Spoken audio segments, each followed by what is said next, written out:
Map देख रहे हैं और मैप में देख रहे हैं एक बेहद खास द्वीप। ये द्वीप है नानसेई द्वीप जापान का। जापान यहाँ चुपके चुपके क्या कर रहा है और जापान की इस एक्टिविटी ने चाइना को टेंशन में तो जरूर डाल दिया है। क्या यहाँ पर कुछ बड़ा होने वाला है और क्या इसमें अमेरिका भी शामिल होगा? आखिरकार अचानक से डोनाल्ड ट्रंप को भारत की याद क्यों आ रही है? और व्हाइट हाउस की तरफ से एक स्टेटमेंट आया है जिसमें कहा गया है कि पीएम मोदी अमेरिका के अच्छे वाले दोस्त हैं। तो वहीं डॉक्टर एस जयशंकर भी अमेरिका पहुंचे हुए हैं। जियोपॉलिटिक्स में इस वक्त बहुत कुछ चल रहा है। हमेशा की तरह वर्ल्ड मिरर के इस एपिसोड में जानने को मिलेगा बहुत कुछ। आइए जानते हैं इन खबरों को डिटेल में। स्क्रीन पर कुछ कार्टून देख रहे हैं आप, काफी पुराने कार्टून हैं। ये 1980 को दिखला रहे हैं, जिस समय अमेरिका में भी एक बड़ा बदलाव हो रहा था। अमेरिका सोवियत संघ को काउंटर करने के लिए चाइना के करीब जा रहा था और चाइना के जो मास्टर थे उस समय के डेंग जाओपिंग, स्क्रीन पर एक तस्वीर देखिए, ये पहुंचे थे 1979 में अमेरिका। और यहाँ पर ये छोटे से कद के डेंग जाओपिंग ने बहुत बड़ी छलांग लगा दी थी और ये छलांग थी अमेरिका को अपने देश में व्यापार के लिए बुलाना। उस समय इस डिप्लोमेसी का नाम दिया गया चेक बुक डिप्लोमेसी, यानी कि पैसे आर्थिक निवेश के लिए अपने देश को खोलना। और चाइना ने अपने देश को खोला, अमेरिका वहां पर घुसा, अमेरिका की कंपनियां यहां पर घुसी और फिर धीरे धीरे चाइना ने उनके ही पैसे से अपने आप को मजबूत किया और मजबूत करके आज हालात ऐसे हो गए हैं कि चाइना अब अमेरिका को टेंशन पे टेंशन दे रहा है। वैसे तो अमेरिका और चाइना के बीच में डोनाल्ड ट्रंप ने कहा कि ट्रेड डील हो चुकी है, लेकिन इस ट्रेड डील का फाइनल आउटपुट जब तक सामने निकल कर नहीं आता है तब तक कुछ भी कहना मुश्किल है। पर यहाँ पर डोनाल्ड ट्रंप ने एक इशारा दिया था और कहा था कि जल्द ही भारत के साथ भी एक डील हो जाएगी,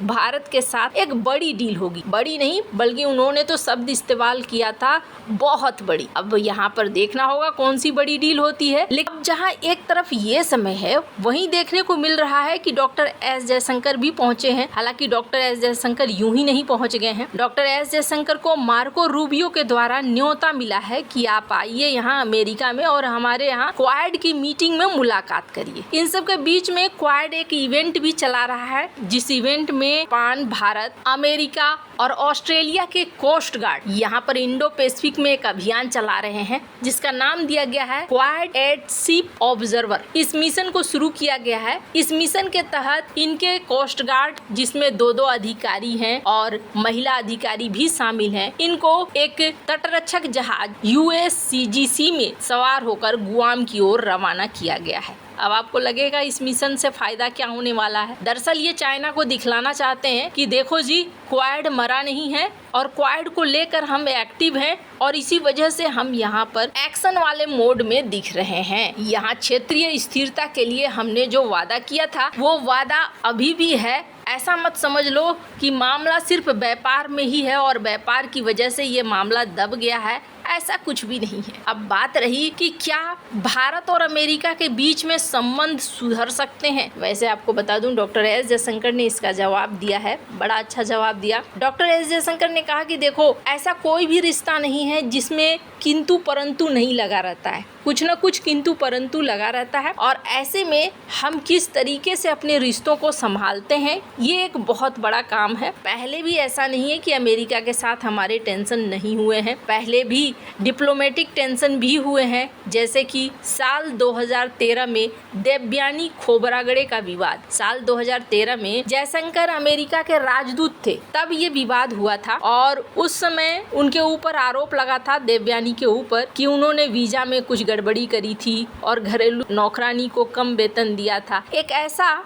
सब्जेक्ट जो कि गिरफ्तारी से परे था, लेकिन अमेरिका ने गिरफ्तार कर लिया था और इस घटना ने भारत और अमेरिका के बीच तनाव पैदा कर दिया था। भारत ने भी फिर एक्शन लेते हुए अमेरिकी राजनयिकों के खास अधिकारों को कम कर दिया था। फिर बाद में धीरे धीरे इन घटनाओं को सेटल किया गया। इसके अलावा व्यापारिक मुद्दे भी हुए हैं 1980 में, 1990 में, जिस समय ये चाइना के साथ गलबैया कर रहे थे, उस समय भारत के साथ कई तरह की समस्याएं भी चल रही थी, जो भारत और अमेरिका के बीच व्यापार नीतियों को लेकर तनाव का कारण बना था। पर अभी व्यापार हो या फिर रणनीति हो, ये धीरे धीरे मामले हल होते जा रहे हैं और माना जा रहा है कि जल्द ही ये मामले हल हो जाएंगे। हालांकि चाइना के नजरिया से देखें आप, चाइना ने इस तरीके के कार्टून पब्लिश किए थे जिसमें ये कहा था कि भारत और अमेरिका एक नदी के दो किनारे पे हैं और ऐसे में दोनों के बीच में सामंजस्य नहीं बनेगा। हालांकि अमेरिका की बात अगर करें ना, तो अमेरिका का किसी भी देश के साथ सामंजस्य बनना इतना आसान नहीं है। खासकर डोनाल्ड ट्रंप इस वक्त जिस मोड में चल रहे हैं, डोनाल्ड ट्रंप इस मोड में चल रहे हैं कि मुझे सबसे पहले अपने आर्थिक हितों को देखना है। पर सवाल ये उठता है कि अचानक से प्रेम कैसे जाग गया। ये जो देश देख रहे हैं ना, जापान, इस देश ने नाटो में जाने से इनकार किया। नाटो की मीटिंग के लिए इनको न्योता मिला था, तो ये नाटो में नहीं पहुंचे, लेकिन इन्होंने इंडो पैसिफिक में अपनी रुचि को दिखलाना शुरू किया। साल 2020 में जब डोनाल्ड ट्रंप भारत आए थे और दोनों देश के नेता यहाँ पर मिले थे, यहाँ इन्होंने अपना चुनाव अभियान भी किया था, तो फिर जापान में उस समय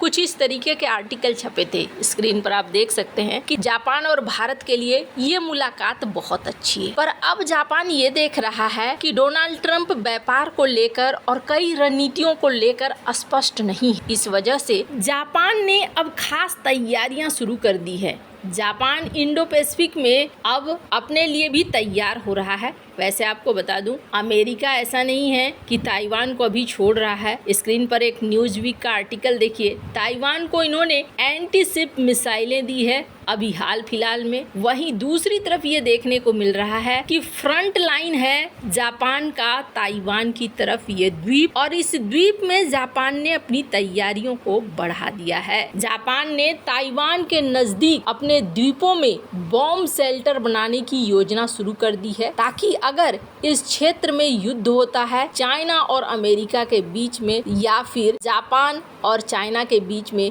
तो जापान यहाँ तैयार रह सके। माना जा रहा है जिस तरीके से ताइवान को हथियार दे रहा है अमेरिका, कल की डेट में इंडो पैसिफिक में एक लड़ाई होनी निश्चित है। और ये लड़ाई इसलिए होनी निश्चित है क्योंकि चाइना अपना प्रभुत्व बनाए रखेगा और अमेरिका अपना प्रभुत्व बनाए रखना चाहेगा। और ऐसे में अगर इंडो पैसिफिक को देखें तो इंडो पैसिफिक में भारत एक बहुत बड़ी रणनीतिक शक्ति बनकर उभरा है।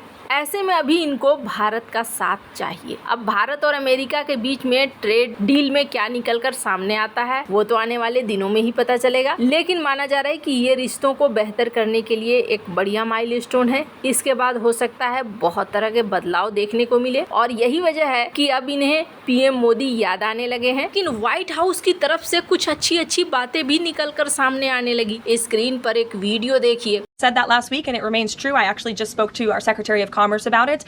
He was in the Oval Office with the President. They are finalizing these agreements and you'll hear from the President and his trade team very soon when it comes to India. And on China?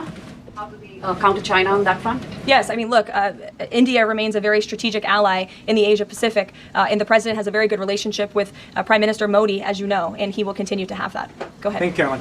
On the reconciliation. White house की प्रवक्ता ने क्या कहा, इन्होंने बड़ा ही अच्छा statement दिया। इन्होंने कहा कि पीएम मोदी तो दोस्त हैं, अच्छे वाले दोस्त हैं, और इंडो पैसिफिक में भारत हमारा रणनीतिक साझीदार है, आगे भी बना रहेगा और ये दोस्ती आगे भी बहुत बढ़िया से बनी रहेगी। अब यहाँ पर बात हो रही है कि क्या सचमुच में भारत और अमेरिका के बीच में ट्रेड डील फाइनल हो गया है। इनकी प्रवक्ता ने यह कहा कि जल्द ही कुछ न कुछ आपको सुनने को घोषणा मिलेगी, जिसमें इस ट्रेड डील के बारे में बातचीत करते हुए भी देखने को मिलेगा। हो सकता है डोनाल्ड ट्रंप इसकी घोषणा करे। वैसे आपको क्या लगता है, इन सब मामले में आपकी क्या राय है, कमेंट कर जरूर बताएं। जल्द मिलते हैं अगले वीडियो में नई खबर के साथ।